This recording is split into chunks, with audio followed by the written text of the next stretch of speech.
Plate গান যখন ব্যবহার করেছিল কাশ্মীরে 2016 সালে, সিপিআইএম কিন্তু একমাত্র বিরোধিতা করেছিল।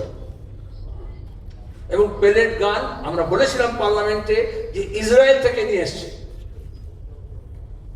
প্যালেস্টাইনে ব্যবহার হয়, কোন রেকর্ডে নেই পুলিশের।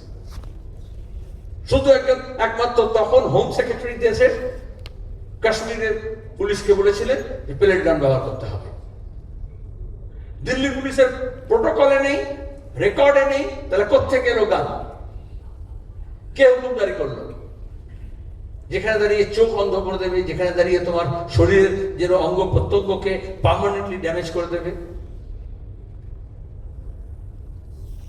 কারণ এই ছেলেপুলেগুলো জল কামান, টিয়ার গ্যাস, লাঠি, পেরেক ঢোকানো লাঠি সব কিছুকে মোকাবিলা করেছিল। যারা এগুলোকে মোকাবিলা করেছিল তারা পেলেট গানও মোকাবিলা করেছে, কিন্তু ওরা মনে করেছিল বোধহয় সব ভয় পালিয়ে যাবে এবং সরে যাবে। কখনো হয় না। সুতরাং গুন্ডা দমন আইন করে উনি কি বললেন? 3 পুরুষ মনে রাখবে, তাই বলেছেন না? খেয়াল রাখবেন 3 পুরুষ কারা বলে। যখন বোফোর্সের কেলেঙ্কারির পরে যখন বিরোধীরা আন্দোলন করছিল 89-89-এ, তখন তৎকালীন প্রধানমন্ত্রী রাজীব গান্ধী বলেছিলেন নানি ইয়াদ করা দে। সাধারণকে বাপ মা ছট্টি কা দুধ, মানে একটা প্রজন্মের কথা বলে আর একটা প্রজন্মকে মনে করাবে, গালাগালও দেয় বাবা মা তুলে, আর কিছু হরদম দিচ্ছে। কিন্তু যখন আরো বেশি তেজটা বেড়ে যায় আন্দোলনের, এবং যখন দেখে যে হাতের বাইরে চলে যাচ্ছে, তখন সে তার ঊর্ধ্বতন আরেকটা পুরুষকে টানে। তখন 3 পুরুষের কথা বলেছে।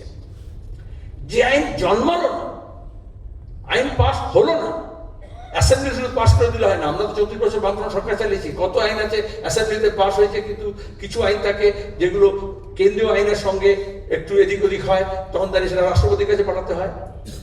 এটা গভর্নর অ্যাসেট হয়নি, গভর্নর অ্যাসেট হবে না, যেহেতু যা বিএনএস এ যা আছে তার থেকে বাড়তি কথা বলা হয়েছে। 2 বছর ধরে কোর্টে অ্যাপিয়ার করাতে দেবে না, জামিন তো হবেই না, তাহলে সেটা রাষ্ট্রপতির কাছে পাঠাতে হবে।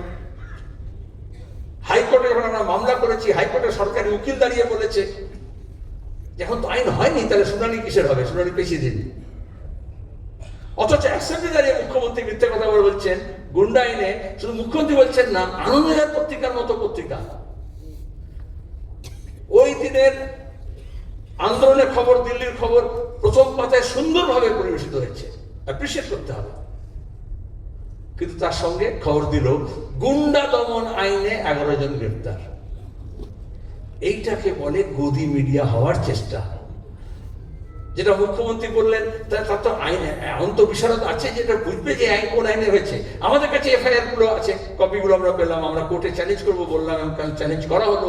রোববার দিন এই কোর্টে অ্যাপিয়ার করলো, এবং তাদের সবারই জামিন রোববার না হয় মঙ্গলবার হলো, 2 দিনের জন্য হিয়ারিং করে রাখা হলো। কিন্তু প্রথম সারির পত্রিকা বলে দেওয়া হলো যেটা হচ্ছে গুন্ডা দমন আইন। আর মানুষের মধ্যে একটা ত্রাই রব হলো, আসলে ওরা ভয় পাওয়াতে চায়।